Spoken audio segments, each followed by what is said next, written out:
Bago natin simulan ang kwento, ay shoutout sa lahat ng nakikinig ng ating mga video. Yun lang, simulan na natin to. Ilang minuto pa ang lumipas. Tuluyan na nga silang napalibutan ng mga kusing. Hindi nila ito nagagawang masilayan dahil labis-labis ang kadiliman noon na bumabalot sa paligid. Tanging ang dalawang ermitanyo lang at sinuli ang nakakita sa liwanag na yon dahil sa pambihira nilang paningin.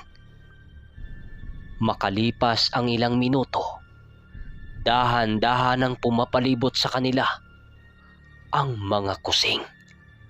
Alam nilang hindi sila papaalisin ito ng tahimik, kung kaya't ninais nila nuling maging handa sa mga susunod na mangyayari. Tonyo, Danilo, kayo na ang bahala sa kaliwa. Kami naman ang sa kanan. Bulong ni Nuli sa kanyang kaibigan. Nang marinig ito ni Tonyo at Danilo, tumango lang naman ito at dahan-dahang binunot ang kanilang mga tabak.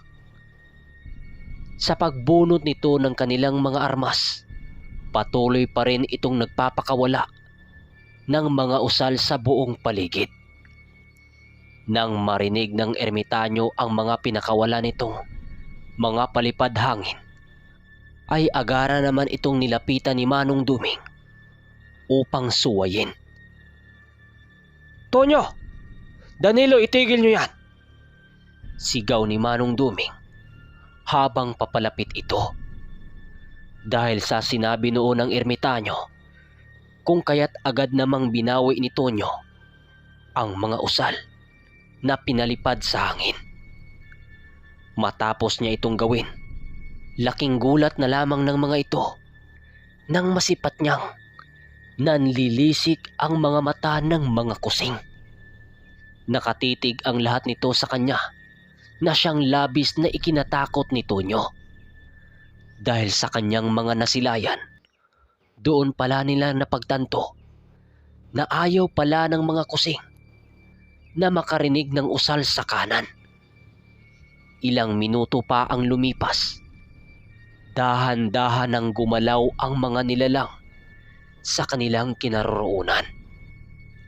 Tonyo, Danilo, kahit anong mangyayari, huwag kayong lalayo kay Nuli. Ikaw ang pangunahing puntaya ng mga yan dahil sa mga usal na iyong pinakawalan. Wika ng ermitanyo paglapit nito sa kanyang kinaroroonan. Nang marinig ito ni Tonyo, tumango lang naman ito upang ipakita ang kanyang pagsang-ayon sa sinabi ng ermitanyo. Sinuli naman, ninais na mapalapit ng husto sa kanyang mga kaibigan upang ito ay maprotektahan sa mga nilalang. Habang patagal ng patagal silang nanatili sa lugar na yon, palakas naman ang palakas ang tensyon sa paligid. Nang hindi na mapigilan ng ermitanyo ang kanilang mga gigil, ninais nilang tawagin ang dalupahaw upang taglayin ang trabungkong baston. Sa pagkuha niya ng kanyang gamit, biglang nagsiangilan ang mga kusing na naroon sa kanilang paligid. Alam ng ermitanyo na hindi nagustuhan ng mga ito ang pagtawag niya sa kanyang gamit. Kung kaya't ninais niyang magbigay ng hudyat sa kanyang mga kasama sa pamagitan ng pagsipol. Ilang minuto pa ang dumaan. Tuluyan na ngang gumalaw ang mga kusing sa buong paligid. Dahan-dahan sila nitong pinalibutan upang masisiguro ng mga ito na walang makakatakas sa kanilang grupo. Nang akmang susugod na ang mga kusing, bigla itong natigilan nang makaramdam sila ng mga nilalang na paparating sa kanilang paligid. Pagsilay ni Manong Duming sa isang maliit na burol, doon bumungad sa kanila ang 3 amumungo na nananakbo papalapit sa kanilang kinatatayuan. Minuto lang ang binuno ng mga nilalang na iyon upang marating ang mga kinaroroonan ng mga ermitanyo. Sa paglapit ng mga ito ay ang pagtabi naman ng mga kusing sa paligid. "Ermitanyong Duming, bakit nagkaroon ng ganitong amumungo sa lugar na ito?" tanong ng isa sa mga antingero. "Hindi ko rin alam, iyo. Pero baka maaring ang mga amumungong ito ay ang namumuno sa mga kusing na nakapalibot sa atin.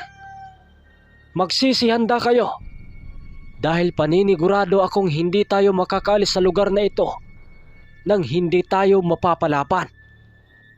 Sagot naman ng ermitanyo. Nang marinig itong ninuli, agad naman niyang nasipat ang kasama nilang kinaladkad ng mga kalaban sa may patay na kagubatan. Mabuti na lang dahil kaagad nakaresponde itong pangkat ni Danilo.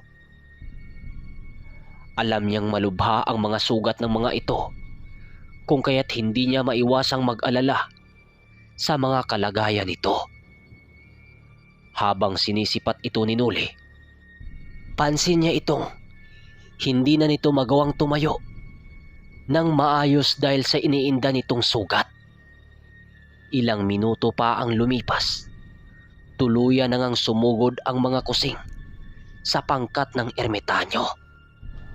Agaran din naman nila itong sinalubong ng kanilang mga atake ng mga oras na yon. Sinuli naman, ninais na samahan ang kanyang mga kasamang sugatan upang kahit papano hindi ito mapaslang ng kanilang mga kalaban. Dahil sa lakas noon ng karga ni Manong Duming, kung kaya't nagawa nitong makapatay ng ilang mga kalaban sa loob lang ng ilang minuto. Habang patuloy silang nakikitigma sa napakadilim na paligid, kitang-kita ng mga amumungo ang pagkinang ng mutya ng ermitanyo. Sila Tonyo at Danilo noon ay panay ang paghataw ng kanilang mga sundang at tabak sa mga kusing na patuloy na sumusugod sa kanilang kinaroroonan. Dahil sa dami noon ng kanilang mga kalaban, ay halos hindi na nila magawang masipat ang mga kinaroroonan ng kanilang mga kasama. Nang maramdaman niya ang isang pagsugod ng kusing sa kanilang kinaroroonan, dali-dali naman niyang kinuha ang kampila ni Barangaw. "Anong ginawa ng mga armas ng mga diwata sa aming lupain? Hindi ba't sinabi ng inyong Panginoon na hindi kayo maaring tumungtong sa lugar na ito?" Wika ng isang amumungo na kanilang kalaban. Kasabay ng pagwika nito ay ang pagsugod nito sa ermitanyo ng buong lakas.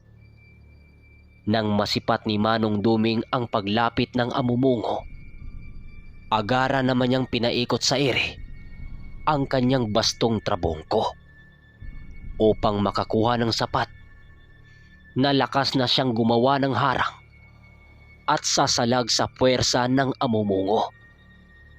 Sa paglapit nito kay Manong Duming, agaran din naman itong nagpakawala ng mga suntok na sinalag naman ng ermitanyo. Gamit-gamit ang kanyang baston, sa bawat pagtama ng suntok ng amumungo sa bastong trabongko ay hindi nito napapansin na nasusunog na pala ang kanyang mga kamao. Matapos ang mga pag-ataking yon, ay napangisi na lamang si Manong Duming dahil sa padalos-dalos na aksyon ng amumungo. Nang makaramdam na ang amumungo ng pagkirot ng kanyang mga kamay, bigla itong umatras sa kinaroroonan ni Manong Duming upang pakiramdaman ang kanyang mga kamaong nasunog. Oh, bakit ka umatras? O baka naman, kumikirot na ang mga nagawang paso ng baston ko. Patawa-tawang wika ng ermitanyo. Nang marinig ng amumungo ang sinabi ng ermitanyo, bigla siya nitong tinititigan ng napakasama na para bang nainsulto ito sa kanyang mga sinabi. Kasabay ng pagtitig ng amumungo ay ang paghampas ng kanyang mga kamay sa lupa upang ipakita ang kanyang galit sa ermitanyo. Hindi naman nagawang masindak ni Manong Duming sa ginawa ng amumungo, gawa ng alam na niya ang lahat na abilidad nito. Ilang minuto pa ang dumaan. Muli na namang sumugod ang amumungo sa kanyang kinatatayuan. Nang masipat ni Manong Duming na sumama na dito ang ilang mga kusing, agad itong gumawa ng hakbang upang sanggain ang lahat ng mga ataking gagawin ng mga kalaban. Alam niyang magagawa niyang pagsabay-sabayin ang mga nilalang sa paligid dahil sa kanyang bastong trabongkong pagmamay-ari. Paglapit ng amumungo kay Manong Duming, agad naman niya itong hinataw ng kanyang baston upang mapigilan ang pagsugod nito. Sa pagtama ng baston sa dibdib ng amumungo ay ang pagsisitalunan din ng mga kusing sa katawan nito. Lahat ng papasugod na kusing sa ermitanyo ay nagawa niyang lipulin ng walang kahirap-hirap. Matapos niya itong gawin, doon niya napapansing nag-agaw buhay pa pala ang amumungo na sumalos sa kanyang baston. Sa paglapit niya dito ng dahan-dahan ay napilitang umatras ang nilalang na yon upang tuluyang makalayo sa kanyang mga kamay. Pero dahil sa lalim ng biak nito sa katawan, kung kaya't pati ang pagapang ng mga ito ay hirap na hirap. Nang tuluyan ng makalapit si Manong Duming dito, pinili nitong apakan ang kamay ng amumungo na siyang naging sanhi upang bumulwak ang dugo nito. Dahil sa ginawa ni Manong Duming, wala nang nagawa ang amumungo kundi ay ang sumigaw na humingi ng tulong sa mga kusing at sa mga iilan nitong kasama. Nang marinig ni Manong Duming ang pagsisigaw nito, pinili niyang apakan ang ulo ng amumungo at walang awang paghampas ng kanyang baston na para bang bumibiyak ito ng isang patay na kahoy. Matapos niya itong gawin, agaran din naman niyang iniwan ang nilalang dahil sa pagsilay niya sa mga pasugod na mga kusing. Nang masipat nila Tonyo ang pagdagsa ng mga kusing sa kinaroroonan ng ermitanyo, ay agad din naman silang gumawa ng hakbang upang tulungan ito. Hindi na nagdadalawang isip noon sila Tonyo dahil sa alam nilang kahit gaano pa kalakas ang ermitanyo ay tao lang din ito. Ang iniiwasan kasi nilang mangyari noon ay ang maabot ng ermitanyo ang limitasyon ng kanyang katawang lupa. Ermitanyong Duming! Kami na ang bahala sa mga kusing na yan. Tulungan niyo na lang sinuli upang madali nitong mapaslang ang mga amumungo. Wika ni Tonyo habang ito ay tumatakbo, habang nakasunod din itong si Danilo. Nang masipat ni Manong Duming ang pagtakbo nila Tonyo, pinili niyang sundin na lamang ang nais nito. Sa paglapit ng mga kaanib ni Manong Duming sa kanyang kinaroroonan, ay dali-dali din naman itong nagsitakbuhan patungo sa kinaroroonan ng mga kusing. Si Tonyo noon ang naunang lumusob, gawa ng siya lang naman ang may dala-dalang sulo sa lahat ng kanyang mga kasama. Tanging tibay lang at lakas ng loob ang inasahan nila Tonyo sa pagharap niya sa mga demonyong kanyang kalaban. Sa bawat paghataw niya ng dala niyang tabak ay sinasabayan niya ito ng malakas na pagsigaw upang mas mapalakas ang kanyang sarili sa kanilang labanan.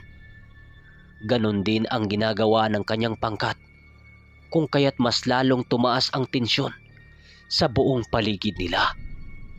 Sa paglapit ni Manong Duming kay Nuli, pinili nitong ora mismo makapagbigay ng tulong upang madali nitong mapatay ang kalaban nitong amumungo.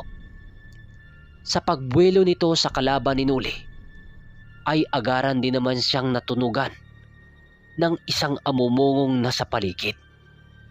Sila Mang Carpio naman at ng mga kabataan nito, walang sawa nilang pinagtulungan ang bawat madakip nilang kusing at amumungo. "Manong Duming! Ilag! May amumungo pa sa likod mo!" Sigaw ni Nuli nang masipat niyang merong sumusunod sa likuran ng ermitanyo. Dahil sa sinabi noon ni Nuli, kung kaya't agaran din namang naalerto si Manong Duming. Alam niyang hindi niya masugod ng harapan ang kalaban nito, kung kaya't pinili niyang hulaan na lamang ang mga susunod na gagawin nito. Dahil sa punong-puno ng gabay ang bastong trabongko nito, kaya hindi naging mahirap para kay Manong Duming na mahulaan ang mga susunod na pag-atake ng kalaban. Nang maramdaman niyang aatake ang amumungo sa kanyang itaas, kung kaya't ninais niyang isalag dito ang kanyang baston. Pagtama ng mabalahibong kamay ng nilalang na iyon, ay agara namang nahati ang kamay nito na parang isang keso. Putol ang lahat na daliri ng amumungo nang lumapat ito sa napakatalas na dulo ng baston. Nang maramdaman ng nilalang ang pagkaputol ng kanyang mga daliri, agaran din naman itong kumaripas ng takbo upang makalayo sa ermitanyo. So grabe no, grabing bakbakan to. Dito ko lang din narinig ang isang uri ng mga engkanto na tinatawag na kusing. Lalong-lalo na ang mga amumungo. Pero ang alam ko, ang amumungo, ang tawag sa iba nito amumunggo. Sa iba naman, parang yung tinatawag nilang Bigfoot. Ito kaya yon? Di ko lang alam. I-comment nyo nga sa baba kung ito ba yon. Yung amumunggo o amumungo. Ito ba yung tinatawag nilang Bigfoot? Hanggang dito na lang. Maraming salamat sa pakikinig.